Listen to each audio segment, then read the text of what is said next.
Coding for Gogo began when she sculpted grand dreams onto pottery, crocheted algorithmic patterns onto garments that we grew into. This was the original digital technology, a reflection of our artistic expression.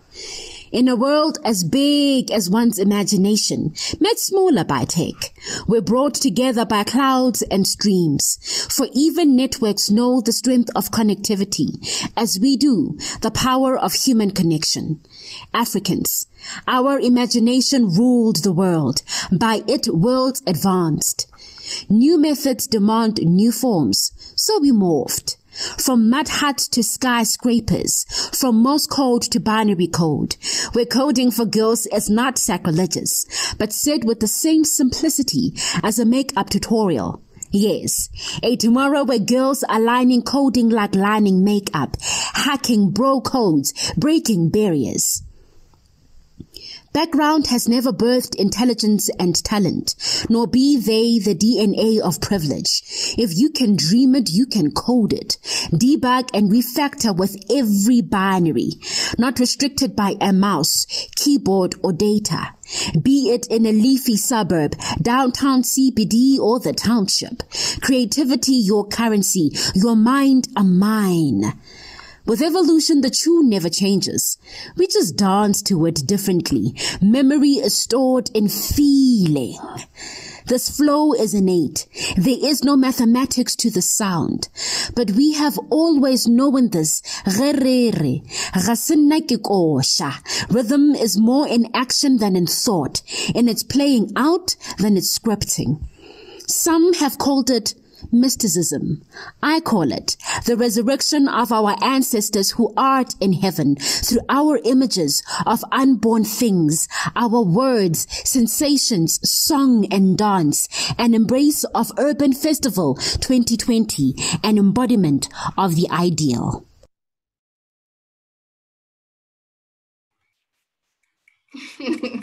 I was just about to say we should be snapping our fingers. Thanks so much for that lovely introduction, and I'd just like to welcome everyone to the Visualization Studios virtual exhibition. My name is Siwen Ntombela from the South African Cities Network, from the Built Environment Integration Program, and I am joined today by Gabriella and Marcus, who have been on the team helping us to make this project come alive.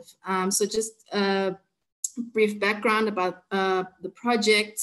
We really just wanted to kind of create visualizations that represent all of the policy directives that we've been reading about and all the different policies that we have about our cities, whether the NDP or the IUDF and all these fancy policies that have all of these incredible intentions of making our cities more sustainable and livable and inclusive and thriving economically and safe for women and children and all of these amazing things. But there was really a lack of visuals that represented all of these ideals that we have about our cities. And another thing that we really wanted to see come alive through this project is seeing people from different places across our cities coming together to co-create these visions.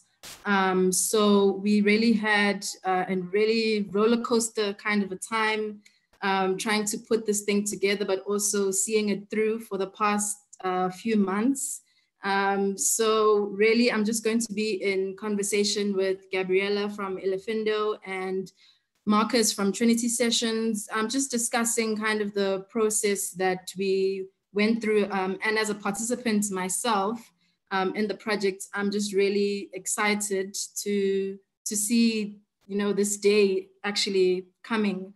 So really today is I think we were talking with Gabriella to say that this is really a kind of a celebration for us because of all of the kind of crazy things that could have and couldn't have happened through this project, and we really kind of tried to stick through it. So, I mean, I remember in the beginning of the year, I think it was around February or March, we kind of decided that, yeah, we're starting with Durban, we're going to do a pilot studio And so obviously the state of national disaster kind of hit. And, you know, nobody was allowed to do anything. We weren't allowed to meet. We weren't allowed to have events or anything of the sort. And so I moved, I went from Joburg and I went back home to Durban to be with my family. And then kind of tried to see how we could make this project kind of happen. So I want to hear from you, Gabby and Marcus, what kind of went through your mind when this project kind of was going to shift in the way that we are going to do it? Did you think we are going to just cancel the whole thing? What was going through your mind when we kind of went through into that stage? Well, I'm going to go first, seeing that you called on me first. So thank you, Ziwe, for having us here. And just, it's amazing that we're part of this festival, firstly, and just seeing how this whole process has happened and being here now. It's actually quite a beautiful ending for it to be part of the festival.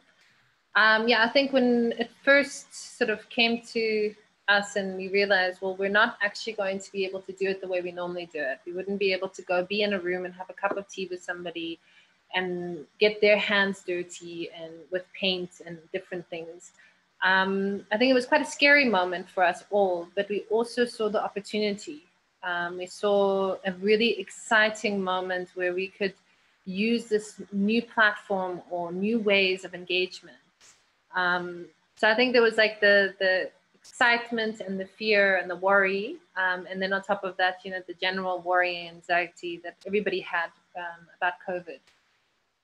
So yeah, I think it was an interesting time. We had to relook at things. I think we really had to be imaginative.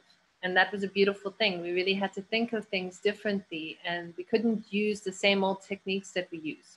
We had to think of things differently. So for me, it was a really enlightening and beautiful experience, but also very scary. From my side as well, thank you very much for having me join the session today. Siwa, it's been an amazing journey that we've been on, and it's, as Gabby said, a really great place to be right now. We've got a great kind of moment that's happening right now, which is a bit of a celebration for us. But thinking back to the beginning of the process of the visualization studio, I think it's very important to acknowledge that as visual artists, as artists working with hands and wanting to feel the material, it was always the intention of immersing people into that space and actually having people feel like they are part of the material. But with that came a different kind of concern, and that is, you know, where do you put a studio? If you're going to have a studio, a creative studio in a city, where do you put it? In which place do you have it? How do you get people there and back? And you know, what are all the implications that come with that? And I must say that it's not been necessarily a very democratic process. The COVID reality has also shown us very, very strong differences and distances, but they're no different to the distances and differences that we would have experienced in the city in another way, had we chosen to put a studio on one side of the city and have a whole bunch of people not being able to access it. So for me, it was an interesting shift in thinking about what is this technology that's going to be commanding all of our futures going forward, and has already been part of it. And how could we tackle that? And how does it bring new strategies and ways of thinking about the spatial difference, the economic difference, the intimacy questions around the technology? Is it a leveling playing field? We can discuss some of these things, because I think there were incredible moments where we had people that would naturally maybe even be slightly bullyish in a real life setting, who became very gentle and appreciative of the fact that they were able to access other people's homes through this new technology. So what happened to me when we first heard that this was not going to be the way that we wanted to do it was obviously a moment of depression and going, well, how are we going to shift our minds? And I must say a big heads up to the team that's been part of this, and see where you spearheading it, and Jeff and the team all saying, okay, let's look at this. Let's see what the challenges are. And I think what's really amazing is that that reinvention of the project was a beautiful collaborative effort in understanding how we are embarking on a completely new way of working. We know what it's like to step into a studio and splash paint against the wall and start to draw a future city and write notes on that. We have no idea what it means to do it in this platform. And it's been an incredible journey, but hats off to you for taking that plunge with us, because it's a big risk. Yeah, can I just add to that? Sorry, just quickly. I think Marcus brought up a really important point. It was quite a beautiful moment when we realized that we kind of had certain outcomes that we wanted to achieve. And I think in some ways we've achieved those. So we started realizing that this was actually an experiment and a process piece. And it was a really beautiful moment when we all came to that sort of realization, but also just the fact that you guys were willing to give us that space to have it as a process piece was just such a beautiful, sort of just open-minded experience to work with people that see that as, and I think that's what we need when we're talking about future cities. We need to start looking at things and being willing to take risks and being willing to have that imaginative and open process. And so I just want to really say thank you to you guys for having the faith in us, but also just allowing for that to take place, that process period to take place. Oh, definitely. I think more from us is that we really also appreciate the fact that you guys were willing to kind of take this up and, you know, accept the challenge, because it's incredibly difficult to try and facilitate this kind of process virtually. And I think what Marcus was mentioning about, you know, the different types of people and the personalities in the session, and how kind of the virtual can kind of limit the number of people who can participate, but also the backgrounds of people. You know, we don't all have the same access to technology. And even if we do, you find, you know, someone from Mlazi or in a township doesn't have the same connectivity as someone who's in a suburb in Glenwood, for example. So I just want kind of to acknowledge also the participants that are joining us today. Thank you so much. Obviously, this would never have been possible without you guys and all of your ideas and contributions. But maybe just quickly onto the next thing was about identifying participants. I mean, obviously we couldn't have invited or have everyone in the sessions, and not everyone is interested in talking about the future of the city. We don't all think of the future of the city in the same way, whether it's long or short term. Some people have other things that they're worried about, and some people are really passionate about these kinds of things. So just kind of give us a view, Gabby. I know as you nominated the city of Durban as the pilot city for obvious reasons. Yeah, so can you just quickly give us a look into that? What is the process of identifying people and who was invited into the sessions? Well, I think to start, when we start talking about participants, our goal that we set out was to really talk about the lived experience. You know, there's a lot of research out there, there's a lot of policies, but we wanted to have it as a selection of humans, and humans from all different backgrounds. So we really sort of engaged, and we had an ambassador program when we spoke to different people, and we tried to get as many people together. So we worked with sort of NGOs, we worked with some of the government people, we worked with creatives to put together a list. And I think the final list we had was like 160 people. So we engaged and had various different ways of engaging. And I think what you were saying with the technology aspect is very relevant, because we're using Zoom as a platform. And so a lot of people have never used Zoom before. There's a data issue. There's all those sorts of things, which were things to consider. So, I mean, luckily, you know, some of them were already considered beforehand by the South African Cities Network. So there was some ability to be able to pay for the data. I did little one-on-one workshops with people and trying to sort of coax them and teach them how to use Zoom, and we do little test runs and things like that. So really tried to make it as accessible as possible.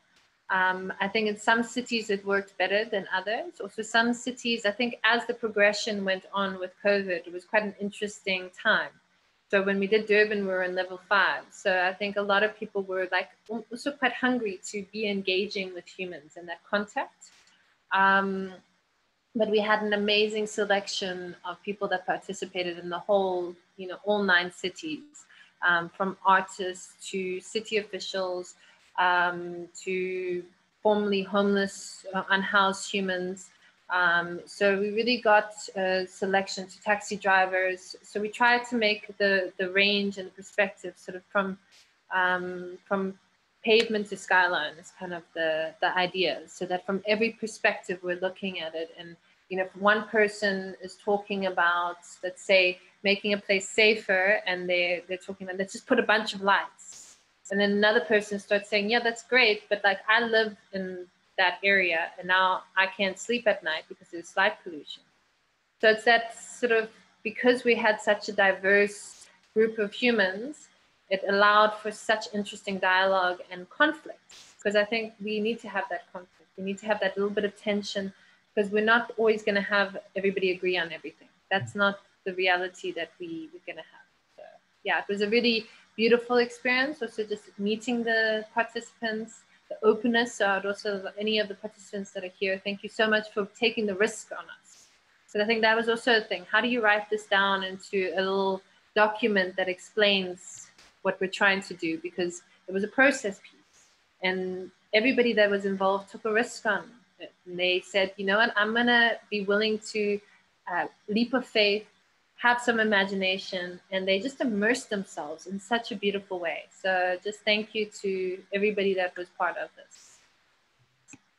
So part of the journey of finding participants was really interesting, not only from the journey of finding people that want to participate and trying to make it, as Gabby said, as diverse as possible, and finding tools for connection, really, you know, finding places where there's Wi-Fi or offering people Zoom lessons, etc. But what was really fascinating to me is the willingness that people came with in letting you into their homes. Because it's one thing when you go into a workshop and you're all sitting around a table and you can kind of, you're outside of that very personal space. And what became very powerful for me as a way that people started to tell others about the process. So I heard from someone else that, you know, this is a really creative and fun thing to be doing during lockdown. You know, this was quite an interesting take on it. That wasn't our intention. Our intention wasn't to entertain. Our intention was to get data and start building up something. But what became really interesting is that we found a different format for a workshop process, and part of that was that it really becomes something that people tapped into. And we did have quite challenging conversations about the reality of how people were feeling. I mean, we had moments where we asked people to actually show us what was happening outside their windows when there was nothing happening outside the windows, and say, well, what does that mean to you? What does it mean to your future city?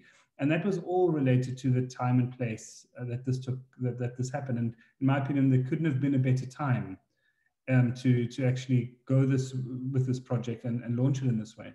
And with that comes the willingness of people to participate and let us, as I said before, into their homes, but also be quite vulnerable in that space. And that vulnerability is something that I think creatives very often feel. Artists step on a stage, or you know, you're in front of a piece of paper and you start drawing. There's a certain anxiety that's part of it. There's a discomfort. And very often when you have these kind of group workshops where everyone stands in a room together, you kind of almost put on a facade, and you lose a little bit of that vulnerability because it's about getting to the conclusion. But when you're in your own home and there's something else happening on the other side of the camera, and there's something else happening behind you that you're trying to make go away, like the dog's barking, or the or you know, some friend is coming to visit you and you're not supposed to because it's COVID lockdown time, or whatever it is. There were a lot of things that happen during these sessions. Then suddenly you realize that you're giving something of yourself, which is way more than just information about a future city concept. And that, for me, in terms of talking about the lived experience, was the richest part. And I think that is what a lot of people came to us that were then interested, that heard about by word of mouth about these sessions, is I think there was a genuine interest in connecting. And what I'm really excited about looking back is it wasn't about the quantity of the 160 whatever odd people that we had. We had a real beautiful group of genuine individuals that wanted to somehow connect via the screen. They wanted to break that format, but at the same time, they wanted to give us a snippet of their true opinion and their very honest, homebound opinion, and not some streetwise look and feel that we have when we get dressed up and we leave the house. You know, it was a very, very precise thought around problematics and finding solutions. I think also an important point to note is the hierarchy. There wasn't a hierarchy. So we didn't do introductions with the session. And I think just about to mention that. Yeah. So the hierarchy wasn't a thing, you know, there wasn't like, oh, you're from the city and you're from this NGO, you're this person. So there was no, we never did introductions. We had people's names and you coming there as a human. And I think that was quite a beautiful thing because it allowed for certain people that sometimes don't feel like they have a voice to be standing on the same equal playing field as everybody else. And we're there as humans and as equals, and we all have opinions and we all have needs and we all have wishes and hopes and fears. And that's really what we were trying to capture. And I think that worked incredibly well, Gabby, especially because of the fact that, well, if I speak about kind of expectations that I had going into the project, and how kind of people surprise you, because I think there's this kind of distinction between, you know, saying that people who work in the city and communities are kind of different people, but obviously, you know, those people who work in cities are from communities as well. They also have somewhere where they come from. They also want to see their communities kind of flourish and improve. And what really surprised me is even the way that people who don't work in municipality speak the same language, even as municipal officials. We speak about sustainable cities and infrastructure and all of these terms that we even find in policies, which really surprised me because I kind of had this perception that we have all of these language barriers. We don't communicate in the same way. We don't understand things the same way. But this really showed me how we're actually a lot more similar in the way that not only that we think, but also the kind of experiences that we have of cities. I mean, you spoke about someone who's saying that kind of just putting street lights is not going to make me feel safe. There's issues of kind of hyper visibility in public space. When there's too much light now, you know, you're too visible and kind of become vulnerable.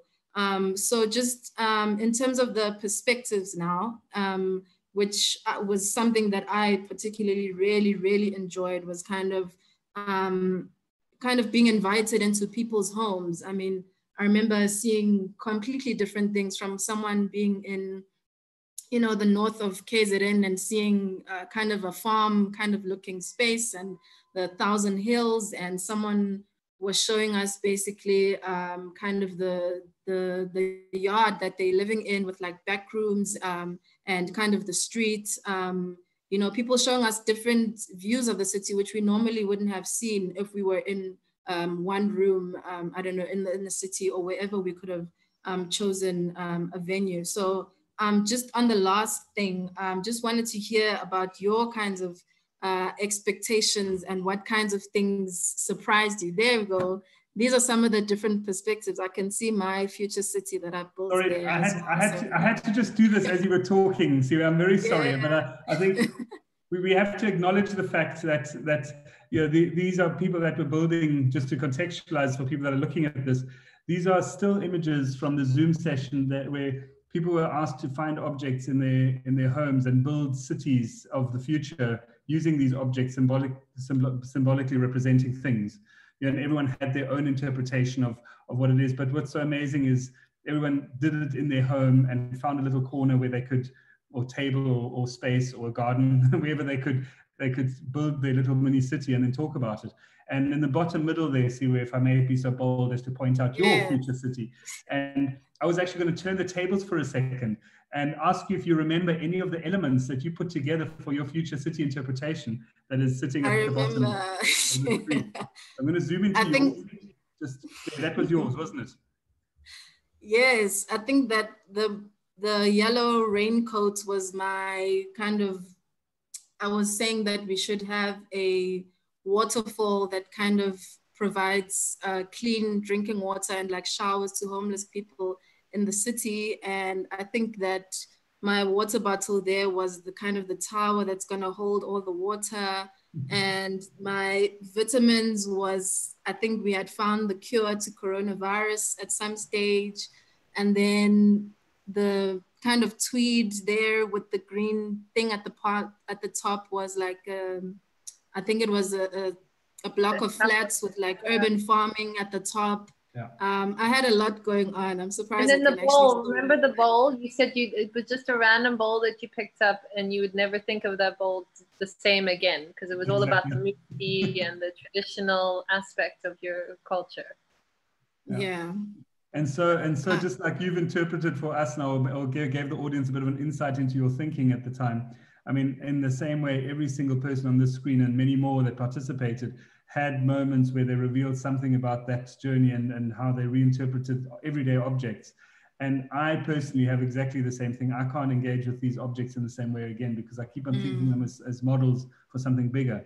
And that is really an amazing little thing to plant in someone's mind, is that you're really thinking about your own space in a completely new way and the objects around you. So anyway, I had to interfere. I mean, I had to interrupt you as you were talking about this. So I'll stop sharing again. No, I think this is a great segue into kind of the perspectives that we wanted our audience today to kind of look into. So Gabby, would you want to lead us into that? No problem. So what we want to do now is you're going to be getting sort of rights to be able to turn on your video. And what I would like you to do is be able to share a different perspective. You know, when we do these sorts of sessions, we normally like sort of face on and we're very serious and we're watching or we're doing something else. So I just want you to take a moment and I want you to show us a different side. So it can be that you take your camera and you go a little bit to this side, and you can still be in frame if you're feeling shy, which is also okay. We don't all like to be on camera. I hate seeing myself. You can pull yourself up and you can show your ceiling fan or anything that's going on. You can show any perspective of your space. It's really just what I would like you to do this for is we're going to shift our perspectives, because I need you to be in the same space as we were when we're going on this journey. So in a way, think of this as your transportation tool to be able to get into the right headspace. And it's your little journey to be able to start feeling like you're part of the participants, because this is all part of that journey. And so whenever you're ready, you're gonna... What I suggest you do is turn on the camera, point it somewhere, and then go on to gallery view on Zoom, so that you can see everyone else's corners of the houses and spaces. Wave at everybody first, because now we actually get to see all these beautiful faces, all these amazing humans that have chosen to join us today. Thank you. And whenever you're ready, you can show us trees. I see some beautiful things there right now. So just show us your perspective, whatever you feel like showing. I'll show you my dog passed out. Very happy right now.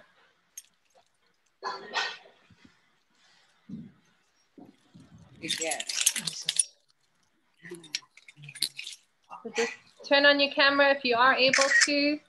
Shaq, I'm going to call on you. I don't see your face. There you go.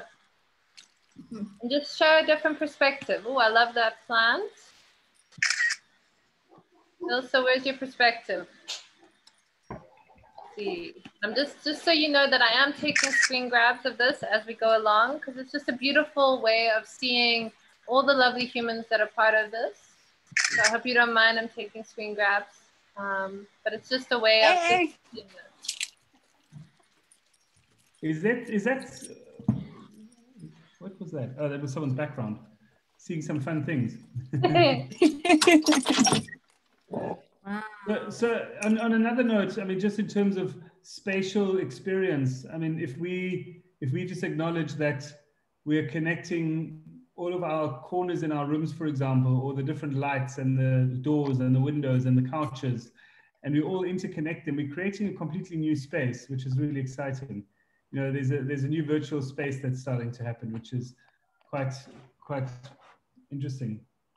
And also just one thing that I just want to bring up, because I just saw some little humans that were also on the screen. We did some interesting exercises as well, where we looked at family. And there was just such beautiful things that came out of young humans' minds, you know, just the things that they hope for, and just to show how aware and how present they are and what is needed and what they would like to see. And so the imagination that exists, that's just another thing I just wanted to add when we were talking about participants. And now do you guys all feel that you're kind of just in a little bit of a different realm? Do you need to shift a few more times? You can always sit on the floor as well. It's very comfortable, I promise you. Yeah, I'm on the floor. You can stand up, whatever makes you feel like you're slightly different, slightly somewhere else, not too serious. I know we're all a bit tired of Zoom. All been experienced too many Zoom fatigue is a real thing. I think they're going to put it in the DSM next year. Promise you, it's going to be there. But just following on this, the reason why we wanted you to be into this perspective is we're going to just show you a short video. It just summarizes some of the experiences we've had. And then Marcus is just going to... Yeah. Gabby, before we do that, I just want to just share something that happened on the screen while everyone was on it. That'd be amazing. So I need to share screen. Hi, Owen. Yeah, a lot of familiar faces here. It's so nice to see. Yes. So just something quite fun that happened. Just as an example, this is just me doing a fun screen grab as we're going. Yeah, a lot of you looking very serious because you're still trying to figure out what you're saying. But there was a beautiful moment right there. You know, wow. Plant growing out of your hair. I think it's yes, that's beautiful. And another very important moment that I want to point out is what happened on the group. Before we were a few panelists and a lot of attendees, and now there are 0 attendees and all of your panelists. And that's how it should be. I think this is the crux of the whole thing. This is a space for co-production collaboration, not for talking heads. And so I think that's what this process really taught us. And so thank you. This was a nice way of illustrating it. It was a point I was trying to make earlier. So there we go. You're all panelists.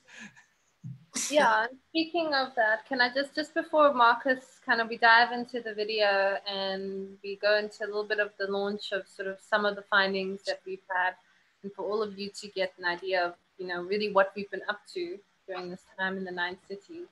I just want to take this moment and just acknowledge the amazing humans that actually made it possible.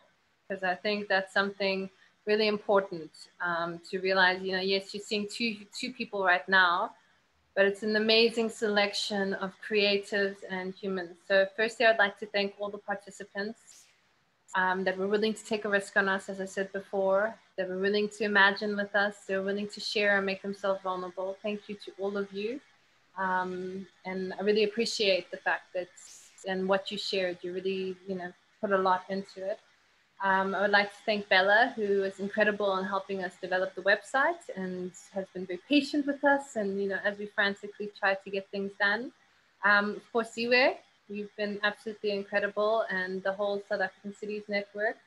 And then just a big, massive, huge, incredible thank you to the creative team and the amazing humans that actually, what you're about to see is like, it's Marcus, of course, who is an incredible creative, but the whole team behind it. So Tammy, Tari, Pauline, Stephen, Barry, all of you have done, you've blown my mind. I'm sorry, I just have to say it. And when you see the visuals that you are about to see, I hope you also feel that way. And then the last thing that I just want to mention, because it's been bugging me for ever, sorry. My name is Gabby, I gab a lot, is that we had some issues during this process, and maybe it's something to think about. So we had, the virtual aspect, but we tried to fix that by compensating, by giving data, and then, doing Zoom session intros and all those sorts of things. And we tried to control it as much as possible. And then guess what happened? Load shedding. So we would have cities where half of our participants didn't have access. So I think it was a really interesting time, because people have started having those conversations of, we're trying all these things and we're trying to make this and this happen, but we're still struggling with this. So just sort of a thing that it's my own personal, was my own personal frustration. So I'm just gonna check it out there. So over to you, Marcus. So load shedding or not, right now we've got a whole bunch of people connected, which is great. And I think what we'd like to do is celebrate a little bit this momentous occasion where we've gotten through 9 cities and processes and gathered information through these creative workshops and studio sessions. Let's call them workshops. They were studio sessions where we all had a bit of fun, and to kind of launch the next step of it, which is really a reflection back on it. I'd like to share with you a video that's been put together. It's very short, and it's a showcase of a Kickstarter, I guess, of our celebration.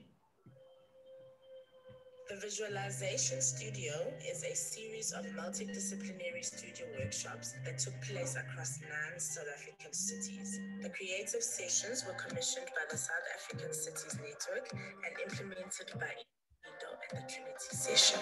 Participants from each city took part in online studios to see collective images and narratives. How do citizens imagine the realities of their cities in the future? South African cities continue to reinforce the spatial legacy of apartheid. While improvements have been made in housing and transport infrastructure, despite efforts, little has changed in bettering urban spaces for everyone. With the numerous imbalances that exist in South African society today, the Visualization Studios developed a series of visualizations that offer insights into future city conditions based on people's lived experiences. The goal was to develop a series of multi-layered, perhaps even contradictory visual art responses from a diverse sample of the inhabitants of these cities.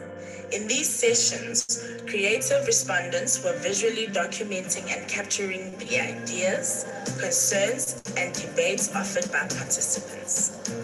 There are 3 unique studio experiences: introductory sessions, open sessions, and one-to-one sessions. Each studio was designed to extract rich content related to the topic of discussion or to draw out a series of commonalities between participants. The resulting visualizations, their summaries, and an online exhibition curate some of the highlighted content, which contain rich narratives and complex data and have potential to influence future design.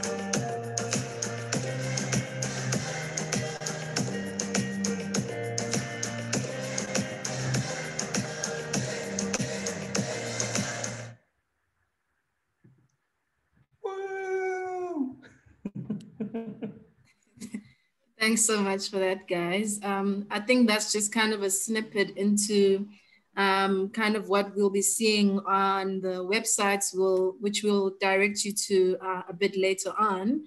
But just in terms of kind of the things that were mentioned in the video, you know, we're speaking about the intro sessions and the open sessions and the one-on-ones. Marcus, what exactly happened during all of these sessions? What were people doing on one-on-ones? So we obviously needed to get everyone's head right in terms of the idea of being able to meet on Zoom and collaborate and share ideas.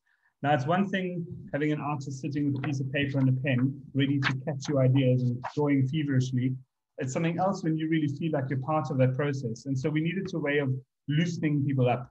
And so we designed these intro sessions as ways of starting to map out where people were. So one of the tricks that we often played is we use Google Maps and we ask people where they're living or where they're currently sitting, and then we pretend like we're picking them up with a taxi, that we're driving around and picking them up, and created these crazy drawings of what it was like to walk or drive from one place to the next.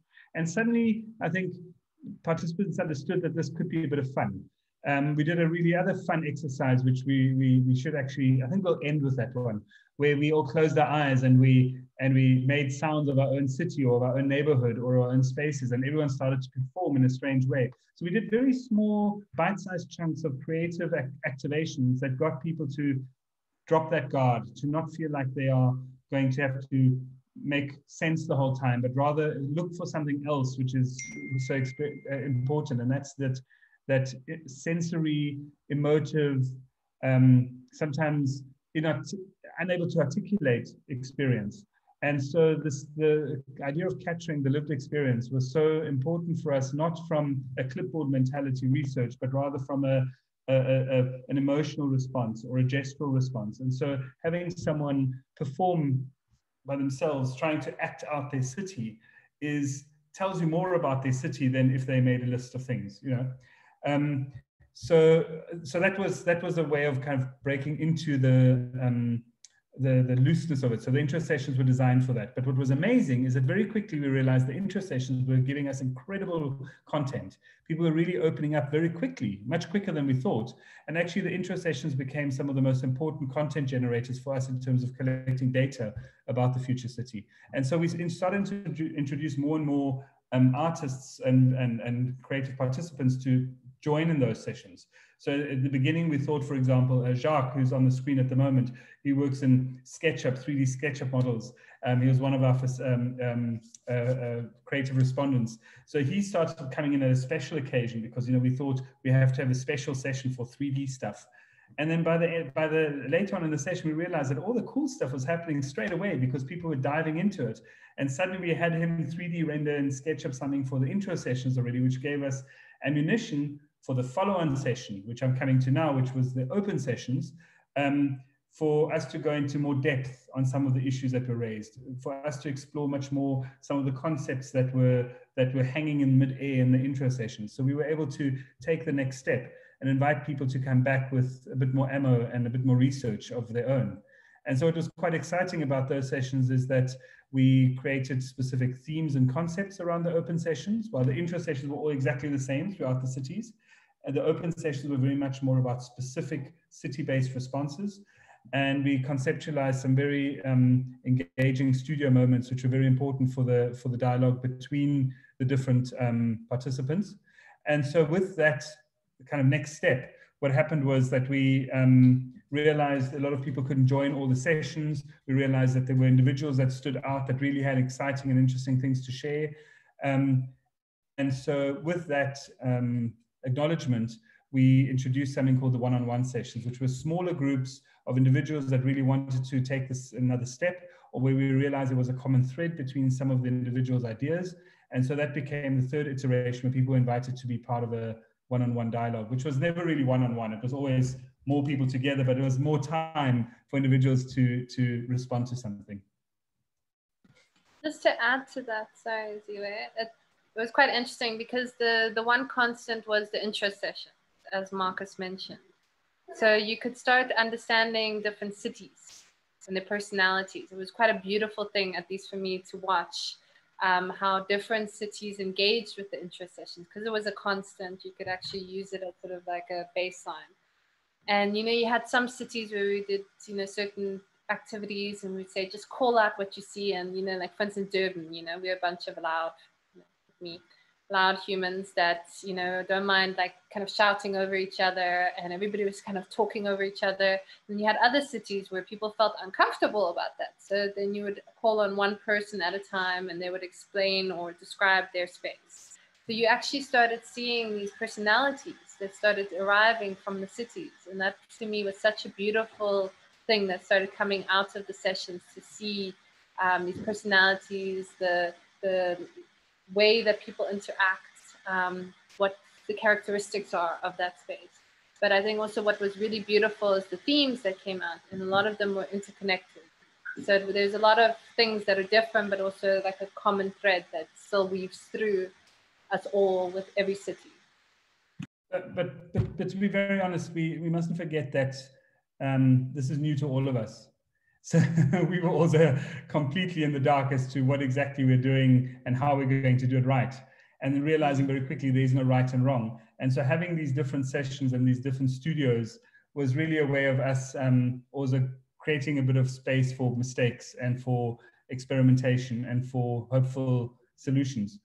And it was just a strategy to say, we don't have to be sitting in webinars to do something. We don't have to have a structure of panels and an audience and recipient, etc. We can have a little bit of chaos in the process, and that will hopefully breed something new and something exciting and make connections between people in new ways. As what's happening on the screen in front of me right now, I'm actually completely tripping on all things are happening in the background, and babies and kids coming in and out, and backgrounds changing. And so what was so nice is, because from the first session that we did right in the beginning to the last session, in the space of 6 months or whatever it was, I think we grew incredibly, not only in our approach and our way of posing very strategic questions, but I think also in understanding how the freedom that you need to give in order to get the right content back, you can create using this platform. So the breaking the things up into smaller chunks was very important, even within the sessions. So even within the open sessions, we had moments where we kind of shifted gear, or we shifted direction quite consciously, because we realized one topic was already exhausting people looking into the screen. They needed to move, or they needed to change something. And so there are little jumps that we ended up doing within the sessions. So Marcus, you want to show us the video? I was about to say that if anyone has any kind of, I'm seeing a lot of comments in the chat box, but if you have questions as well for the team with regards to anything about the process or what we found, anything, you please feel more than welcome to ask those questions. I mean, we're here to talk about this project and where we're at. So Ziba, maybe what we can do is, while people are thinking of their questions and things like that, maybe Marcus can share the video, and then people can start thinking. Maybe you can start capturing some of the questions, and we can go from there. You mean the website? Video and then the website. Oh, we showed the video. Sorry, my brain. Sorry, lockdown brain, Zoom overload. Forget what I said. Gabby the genie is not working today, so only those that were in the session know what I'm talking about. Those who are in the session will know what Gabby the genie is. I mean, I might want to prompt one or two questions if I can. I mean, I'd be quite interested to hear from some of the visualizers that were part of this journey. We're holding back the launch of the website just a little bit longer, because I think it's a thing to see in a second, but I'd love maybe for one or two people to share or comment on their experience being creatives within the space and responding to a bunch of strangers, essentially, and trying to capture some of their thoughts and what some of those challenges could have been. If anybody wants to share, I don't want to share mine because I'd be talking again. I'd love to hand over to someone else. Yes, I'm seeing Barry, there's Kiara, I saw Terry. I think there was Jacques also. Go for it. Putting you guys on the spot. Hello. Hello. Hey. Hi. Can you oh, okay. Oh, okay, great. Thank you so much for the opportunity and for having me having me part of this initiative and project. I learned a lot being with. Okay, at first I didn't really have that much expectations or anything. I didn't know really what I was getting myself into, but nonetheless, with it being locked down and everything, when we were going through the whole journey, it opened my eyes to seeing the world in a different way. I remember the first day when Gabriella, I think it was Gabriella, in our session, it was Gabriella and Tammy, I think, where she found out where we were, and we used Google Maps, and we just created art using that. And after that session, we just had smaller sessions where we were given an opportunity. I'm a creative myself. I paint, I draw, and we were able to just put ourselves out there. As Marcus mentioned earlier on, that we were able to be as vulnerable as ever, and even though in normal circumstances, let's say if a venue was booked and there were a number of us, I don't think we would have connected in the way that we did. And I'm just so appreciative, and I look forward to seeing the website you know, with all the input that we put. And thank you so much to everybody who's made this possible. Wow. Thanks so much. It's so good to hear from you, Hopoto. I'm seeing in the chat a comment from Mikhail and the Greenhouse City. I just wanted to say thanks so much. I think it was Sanaba who wrote a poem actually during one of the sessions because she was so inspired by the conversation. So this really kind of sparked a lot of creativity from people in the session. So there's some questions that I will direct to Marcus and Gabby. From Brian, was there a platform that was able to work well in for the collaboration? I use Google Suite and Slack and Facebook and LinkedIn, but it's challenging to organize the thoughts. How did you funnel your meetings and notes? So maybe I can just respond to that. If that's yeah, or even the creative respondents actually can feel free to actually, jump that would be great. So yeah. I don't know, maybe Tammy or Barry or somebody wants to respond. How did you manage to get all that content on a page? What content? You're talking about each and every city? Yeah. Yeah, well, every visualization studio we did. How did you manage? Like, what was the process for you? Well, the first time when I was when I was in charge of the process, let's say after Durban, we did Gauteng, if I'm not mistaken, and the first few cities were Pretoria. Let me just quickly switch here to my other camera because I'm using my phone because Google was giving me trouble. Technology. And one.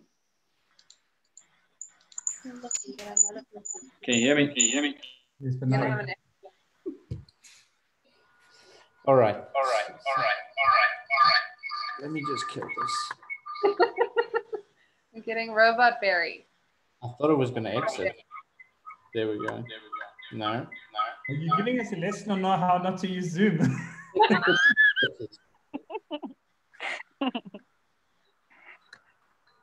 So okay, there's another question also while Barry's getting sorted. Did everyone work independently off screen creating the artworks, or did you work on screen together using drawing tools and whiteboards? So while Barry's getting his things together, maybe I can answer that question so long. So what was really magical is that we'd set up, everybody set up on their own screen their studio space and worked with the information that was coming off the collective screen. So we had different moments. We had moments where we were all doing something that could interconnect. Like, for example, the pictures you saw earlier where everyone built their own cities in their homes, and then we created this collage of cities. But then the intention was always that the translators of this information, the visualizers, the artists, the creatives, were taking the data and live working within their frame, and you could watch the work evolve in that process. What was quite interesting for us as an experiment is that we weren't just trying to make art, we were trying to really see how the work is influenced by the conversation, how within the time that we've got to execute something, we work in a specific way to actually create visualizations that someone could go back to and reinterpret in another way, or even extract some data. And we'll show you that shortly on the website when we get there. But that was really the intention, that you as an individual are taking on this information and you're packaging it as an artwork in some form. You're getting inspired with it and you're actually expressing it in the way that you feel is most capable, is best for you. And so we had different mediums working at different times. We had some clay work, we had some painting, we had some multimedia things, we built whole installations, there was a mobile being built, there was VR goggle drawings, there were all kinds of wonderful things that were happening at the same time. And it was an incredible gift to also give then afterwards to the participants. So once the participants had been through a journey, we would then say, let's look in and check what Barry is doing, for example. And then Barry would shift his camera slightly and talk a little bit about how the things that he heard influenced the work that he made. And a lot of participants in the sessions, you could see their smiles, you could see their joy in the moment that it started to make sense, that the image that they had in their head, that they were talking about the whole time, and the discussion that they had about some issues or some problems or whatever, were actually manifesting in artwork. And that's why we decided that everyone works for themselves in order to interpret the work themselves, rather than trying to make one big collective work. The big collective work is what you'll see on the website, where it all comes together. And also, I think what was quite beautiful is a lot of participants actually added to the visualization. So even though we were disconnected because of the virtual space, we were still connected by the fact that a lot of whoever felt like they had something to share, they'd take a photo, they'd share the screen, they would do different things. And sometimes it was more than other, but it was all there, part of that conversation and that dialogue. So it was quite beautiful to actually, it was a real studio, you know, it wasn't just a one-sided thing. It was a real process of sharing, and like I really felt like I connected with a lot of amazing humans, and the insight that was beautiful. I think one of my favorites. I think especially because there were a lot of personal things that were being discussed as well. I mean, yeah. And I mean, that was one of my things I was about to say. One of my favorite things is that somebody called me afterwards and said, "Are you sharing all the Zoom sessions? Are they going to be open and available? Because I forgot, you know, that what we were discussing, and you know, I just like ran ahead of myself." And I was like, "No, it's fine, and we're private and everything." But it's just a beautiful thing that they lost themselves in this magical space. One of my favorite sayings that somebody said during the sessions, though, was that all politicians need to take up a hobby and be creative. That was like a creative hobby. All politicians need to take up a creative hobby. That was like, I think that slogan sort of stuck in my mind, and I now am like a firm believer in that, and I'm gonna make that my mission. Okay. We're running out of time. I'm just going to give Barry some time to respond to that question, and then we'll have to close off. Barry? So the question was, how did we take all of that content and, you know, sort of make it happen? So the first challenge, and I remember in Durban when we started in eThekwini, is that we were mostly two-dimensional. And the beauty of actually having scaled down, like Gabby said, level 5 to level 4 to level 3 and all that kind of stuff, is that we could have access to more materials. And so we ended up expanding sort of these visualizations from a two-dimensional drawing or just a basic mind map into something that has a little bit of a tangibility within, you know, the real space. So for instance, for the Pretoria session, I was building a city out of clay, and I was editing it as the participants spoke and everything. And it was times, and I'm glad that my mic was muted, because I did throw in a few Fs and say, oh, I shouldn't have deleted that, but I should have added that. How do I make colored clay? And I quickly just added some acrylic ink to the clay and I mixed it. I'm like, okay, now we've got a colorful inner city. Things like that. And you try to add things like nature. You would use fallen leaves and that kind of stuff.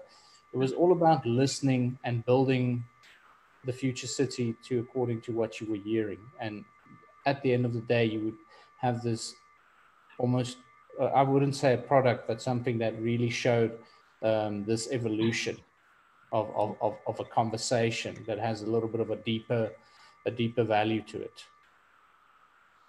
Yeah. And I think that's the beauty about this project, is a lot of the creative response was immediate. It wasn't about now overthinking it. It wasn't about over analyzing, taking in what people are saying and then taking a lot of time. But it was sort of that immediate, like Barry was saying, like, okay, there's nature. So what do I have around me? How am I going to make it? And in the first session, we had to use what we had because we couldn't get anything. You know, everything was on lockdown. So it was quite an interesting, you know, it also forces you to imagine things. And I think that's this whole process is about how do we imagine things? How do we be versatile and innovative, and how we use the different tools that we have access to. Okay, Marcus is burning to say something. Well, I just, you were just, see where you were saying you wanted to wrap soon, and I don't want to lose the opportunity to actually launch the website, please. Yes. So whenever you're ready, just give us the word. Okay, so we actually reached the kind of the end of the session. There is a feedback form that I would like you all to please complete. Just give us feedback on the session and what you thought about it, any comments that you have. But right now, we'd really like to direct you to the website so you can view all of these images from the 9 cities that we virtually went to, and kind of immerse yourself in all of the content and the discussions that we had, all the debates. And we really, really hope that you kind of enjoy and engage with the work. So I don't know if Marcus or Gabby have any last words, but really just to say. Can I showcase it? So yes, please I'm do. going to send the link, but I'm also going to do a share on the screen. So the link is now in the chat. But we are now, more importantly, stay on the screen. Don't click on that link. Rather, look at what I'm showing you. There we go. Thank you to the Urban Festival for hosting us this year and having us part of the exhibitions. And so what we decided to do to showcase all this work is to put together curated exhibitions of the different visualizations. You've got a lovely intro text and this video that I showed you earlier, and then we enter into the different cities. And each city, as you can see, has got many visualizations attached to it. So here, Ekurhuleni, for example, has got a whole range. I'm just going to scroll down. You can browse through this in your own time. These are all key images that link to more data in the background. And so as we select one and we click on one, it takes you somewhere else. So then we have some quite abstract and radical work, and I can call it that, in terms of the brief in the beginning was, let's find visualizations that can actually relate a message somehow and start taking some of the data that we're collecting and doing something with it.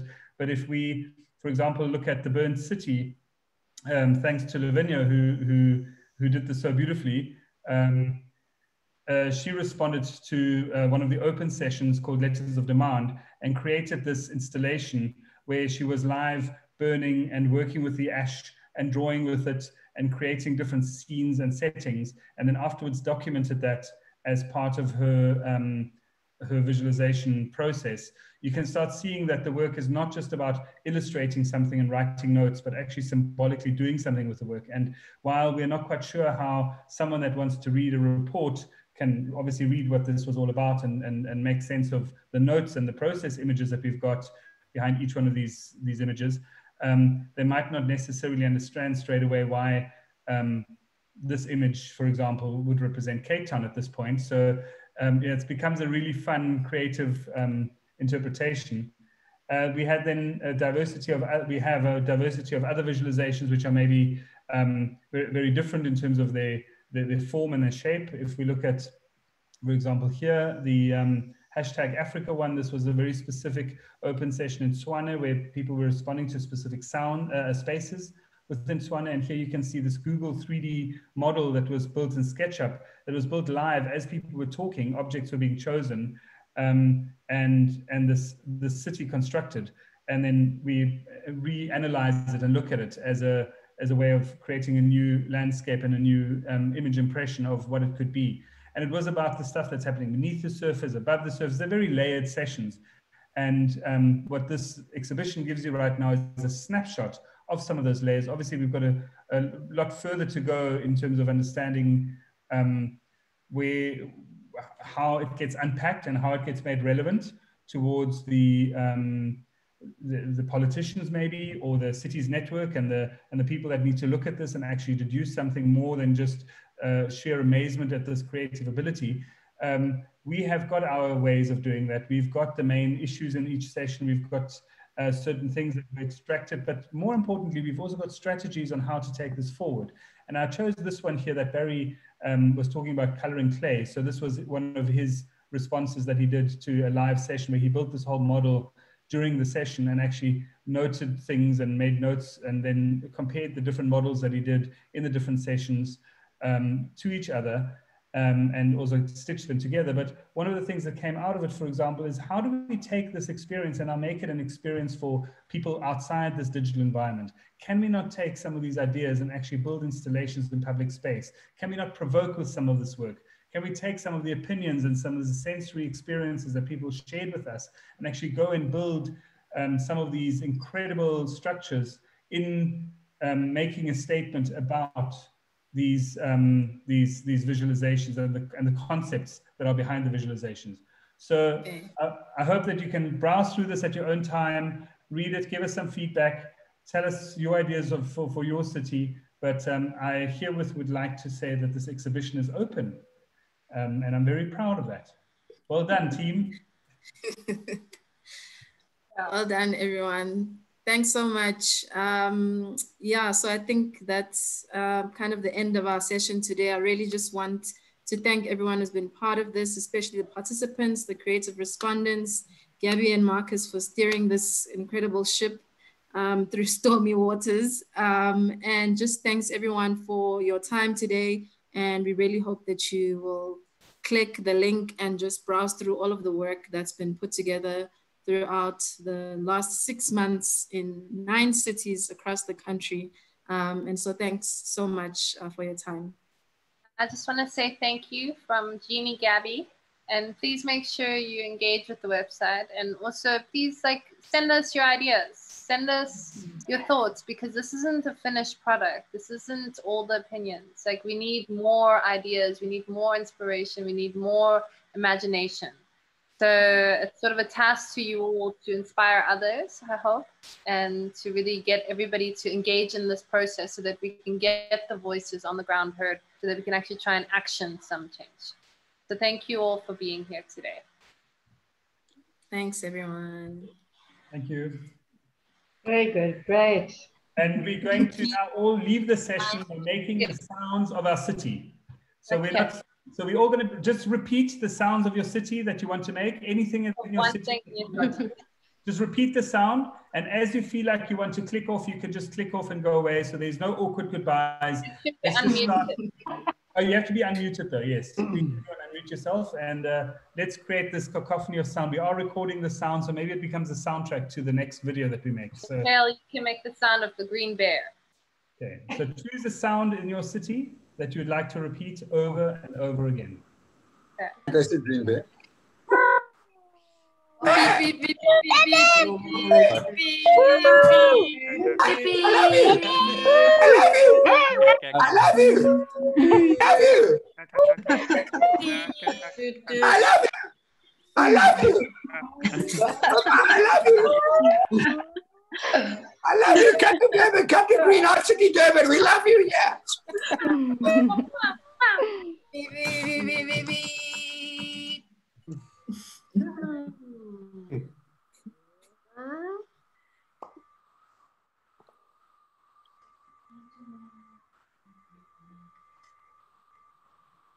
Okay.